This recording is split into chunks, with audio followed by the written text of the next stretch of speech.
Hi all, welcome to part 13, module 2, logic system design.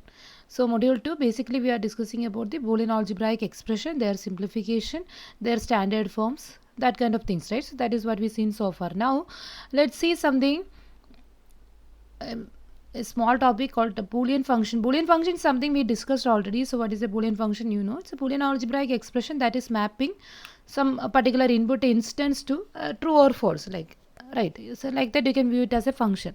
Now the question is how many Boolean functions are possible given n variables, something like that. So let me ask you the question. So it's a very nice question you can think of. How many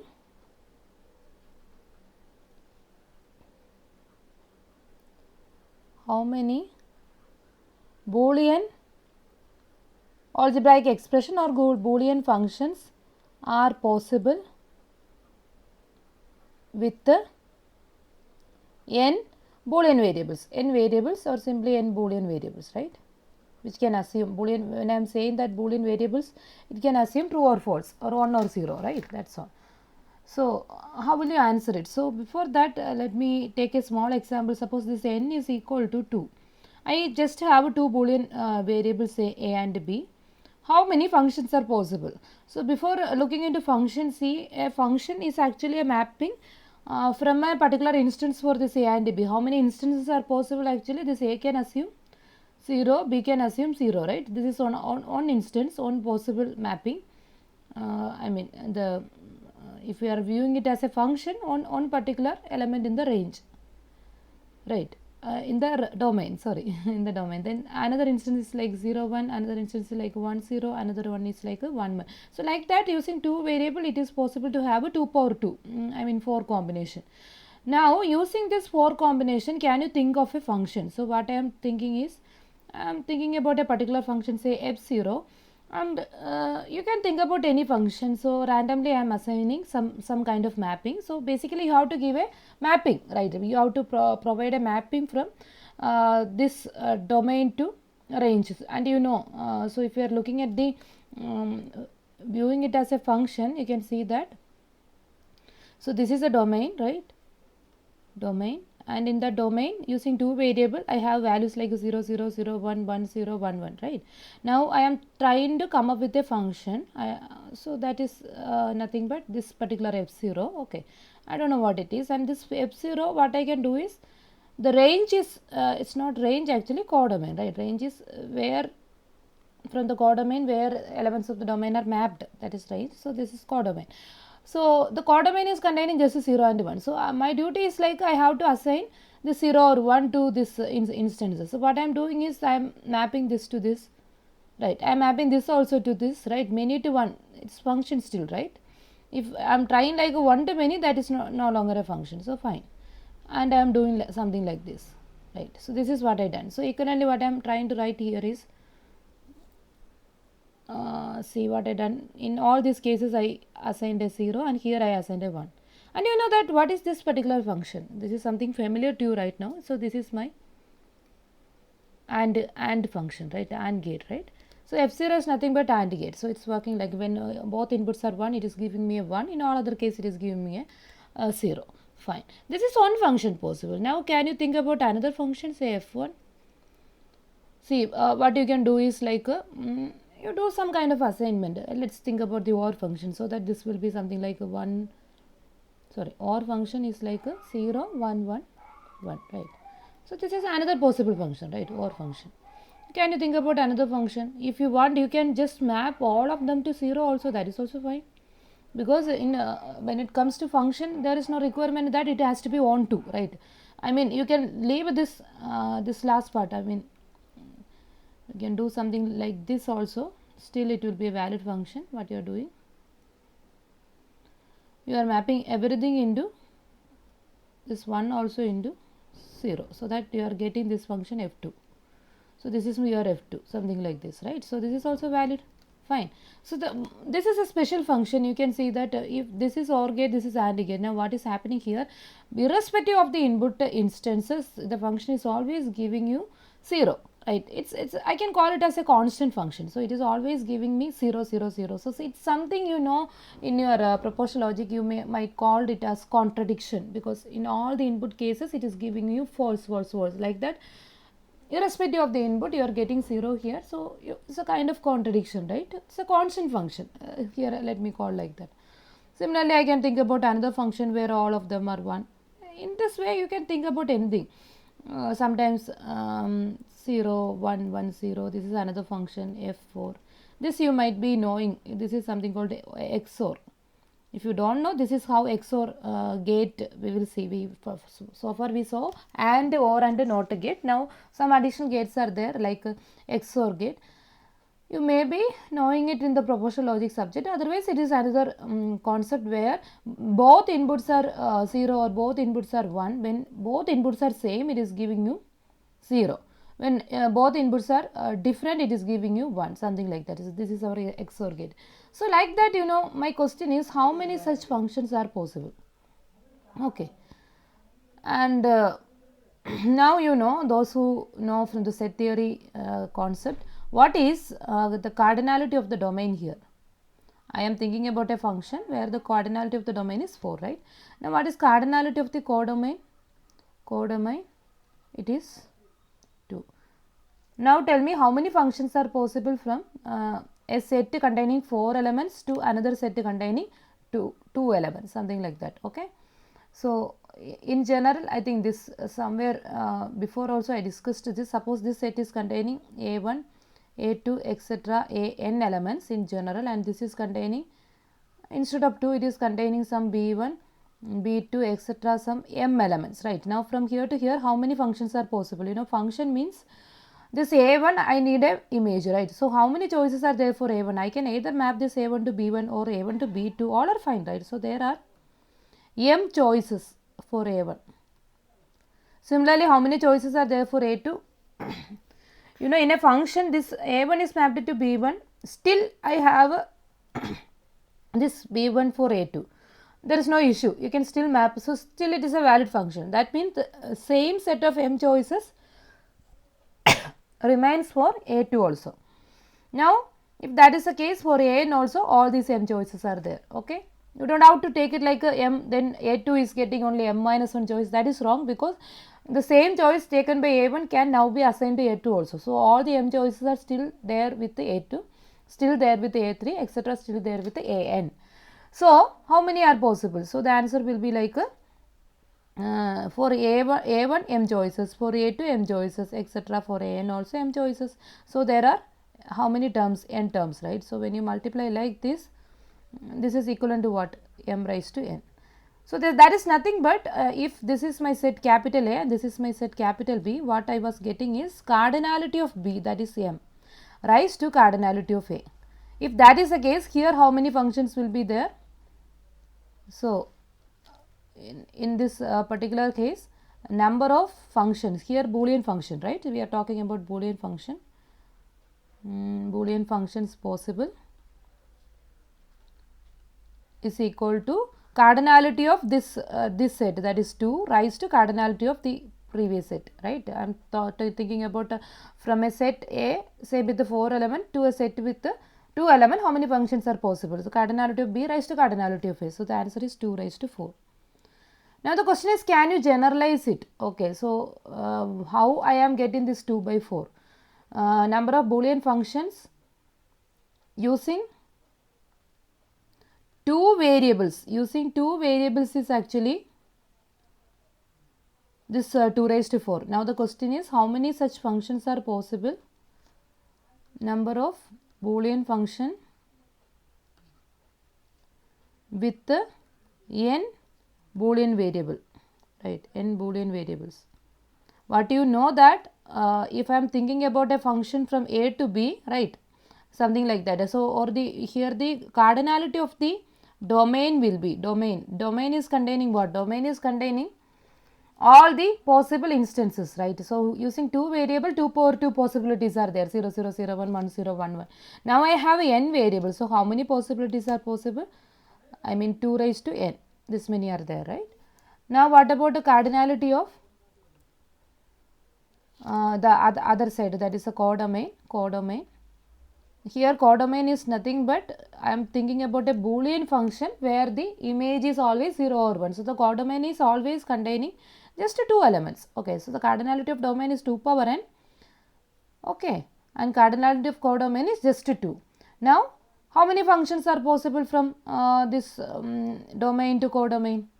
So the answer to this question is, let me write the answer here, right? Let me write the answer here. Answer to this question is what? Cardinality of codomain rise to cardinality of domain. So what is cardinality of domain? 2 power n. Okay, something like this. This is my n. Okay, fine. So this is the total number of Boolean functions possible from a set possible using n Boolean variables. So using n Boolean variables, it is possible to have 2 power n assignments. So all those assignments or instances, I need an image. So the image is either 0 or 1. So I can think of it as a function from a domain with the 2 power n instances and range codomain with the 0 or 1. So you can have how many mapping? Cardinality of codomain raised to cardinality of domain, 2 raised to 2 raised to n. Okay. See, it is, hope it is clear. So this is the formulation we are having. So we can think of, right, there are 2 raised to n functions possible with n binary variable or Boolean variable. Okay. So thus for 2 variable, you know, 2 raised to 2, that is 16, right? So this is nothing but 2 raised to 2 or 2 raised to 4 equal to 60. Fine. This many are possible. Now here they tried to list out all those 16 combinations, that's starting from the first function they are calling as f0 and the last one is f15. 0 to 15 there are 16 functions. So it is given some systematic assignment like 0, start with 0, half of them start with 0 for the first instance and the remaining half start with 1 for the second instance. Then you know, just like 4 variable, how many ways the 0 and 1 can be assigned, right? So that way. Now this half of the cases where the 0 0 instance is giving you 0, the 0 1 instance is going to give 0 for the first sub half of it, right? Similarly here it is 1, here it is 0, so you know, right? So like that you can think of this 15 combination. Now if you are looking, all of them are having some kind of meaning, just like this is a constant function, right? You know, always it is going to give you 0. So in proportional logic you might call it as contradiction. Similarly here it is tautology, right? It is always giving you true, or here I am calling it as a constant function because it is always evaluating to 1, whatever it is. Now you know what is this? This is your AND gate, right? It is giving you 1 when both inputs are 1, like that. And some are something new to you also, so many are familiar to you also. Now can you tell me what is this function? See, what is happening here is it is exactly f3 is actually equal to x itself, right? So x is actually replicated in f3. It's simply ignoring y, and what is x, that is coming as f3. So f3 is x. So it is something called as a transfer function. So the input is transferred as the output. Sometimes you may get the opposite thing also. For example, where is that 1100? 1100, it will come somewhere. So here, see, so here you can see that this f12 is nothing but what is x? Just complement of x, nothing else, right? So it is complement. So this is complement function. Similarly for y also you can it will be somewhere 0 1 0 1. See, this is 0 1 0 1.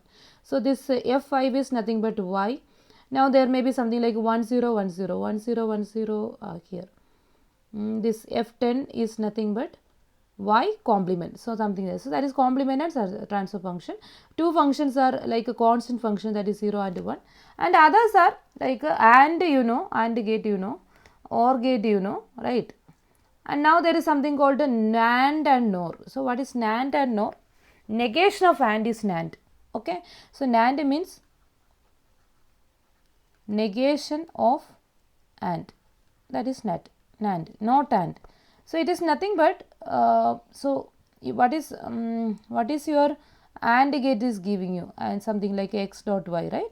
So the NAND gate is going to give you x dot y the whole complement, so that it is nothing but x complement plus y complement. So this is what is given by negation of NAND, NAND gate. So this is output, you can see it somewhere. So it will be nothing but x dot y. See what is x dot y? This is x dot y, its complement, that is 1 1 1 0, triple 1 0, triple 1 0. So see, this is that candidate. So this F14 is nothing but x NAND y. Let me write it as x NAND y. I can use a symbol here. I think in proportional logic you might be used to this symbol. This is and NAND, something like that. Okay, x NAND y, or some other symbol you can use. And similarly, there is something called a negation of OR, that is NOR gate. Now you might be knowing which is NOR. Where is OR gate actually? OR gate is giving you 0 and triple 1, something like that, 0 triple 1. So this is your OR gate. See, it's giving you 0 when all inputs are 0. In all other cases, it is giving you 1. So this F7 is nothing but x or y. Now there will be a negation of it. Negation of it typically, that is NOR, which is nothing but 1 0 0 0. So it is very near this one. This F8 is nothing but x plus y, that is OR its complement. Okay, so that is nothing but x dash dot y dash. So this is our NOR gate. Okay, so I can call it as x NOR y, something like that. So like that many functions are there. Okay, and XOR is there. I don't want to make it complicated. So see in the next slide. So all the 16 functions are given, F0 to F15, and their meaning is also explained. So this is something I taken from the textbook, but it is not like that you have to remember everything. Some of the important functions is enough for you to remember. So like this AND gate you already know, right? This transfer right now you understand. Then again transfer is coming, and this is again important. Okay, this XOR, something I discussed before. So what is XOR? X y complement or x dash y complement. That means XOR is giving you a 1 when the inputs are different, like x is 1, y is 0, or x is 0, y is 1. Right, so that is why it is looking like this. When both the inputs are different, that time XOR is going to give you a 1. When both inputs are same, XOR will give you a 0, because if I am applying like a 0 0 0 0, right, so this is the first 0, this is the second 0,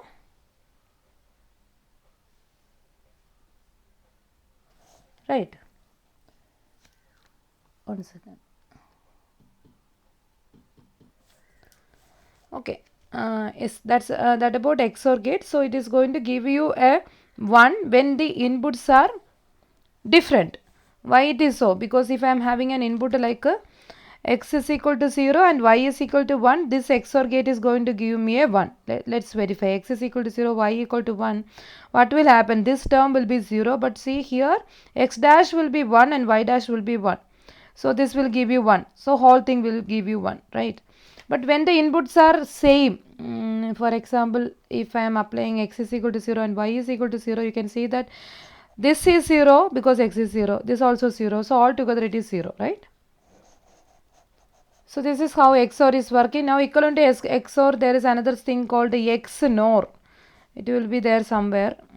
I think they are calling it as equivalence. Okay, because this equivalence is nothing but it's otherwise called XNOR also. XNOR, X or, and its negation you can call as XNOR, something like that. XNOR or equivalence function. Textbook it is given. So Morris Manno is calling it as equivalence. Some other textbooks are calling it as XNOR, right? So it is just opposite to, you can see F6. What is F6? See, this F6 is actually your, let me use a different color. This F6 was your XOR. F6 is equal to X XOR Y. This is typically the symbol we are using for XOR gate. Some plus that is OR gate, then a round, that is what is called a XOR. Okay, so and you know that it is giving you a 1 when the inputs are different, it is giving you a 0 when I have a same input. Now what about the opposite thing, that is 1 0 0 1? Where is it? So this one I'm talking about F9. So this F9 is actually complement of F6, right? Just complement of F6, that is complement of this XOR. Complement of XOR is something called a XNOR. Typically we use this notation. Okay, so this is what? This is our XNOR and this is XOR. Fine. So that about it. So like that there are many things, and in addition to that, just like implication and all you saw in proportional logic, here they were discussing about yeah, the same implication was there, inhibition is there. Those things are not so important, and maybe this NAND and NOR are also important. This NAND gate and this NOR gate, it is somewhere here. Of course OR gate also. Right, that about it. Here I am getting complement like that. Now you are familiar with the most of them, other than that implication and all. Implication is something you know from proportional logic also. But in digital electronics, mostly if you are looking at the circuits and all, AND gate, OR gate, NOR, XOR, NAND, NOR, those things are mainly used. And we have the ready-made chips also, and you are supposed to come up with the design of the circuit using the chips. So that is your task. Yeah, the important gates and their logical symbol, the truth table, those things are given here. You can just quickly go through it. This is something I already told you, like AND gate, right? This is a symbol. Just understand the graphic symbol used to represent that particular gate. Okay, so this is how we are representing an AND gate. This symbol, just a straight and a curve, something like that. So this straight line, instead here we use a notation like this. Sometimes we may use this way also, or you can draw it in a very nice way like this. Anyway, all these things are what? Representing OR gate. Okay, and you know the truth table of OR gate. And hope you remember about the inverter. Inverter, that is the NOT gate, just a triangle kind of thing, and a bubble. And if you are not using the bubble, that is something called a buffer. Buffer in the sense, what is the input that will be coming as output. So this is something we saw like a transfer function, right? The input is just transferred as the output. But you know, after a delay, so what is the purpose of this buffer? This will introduce a delay.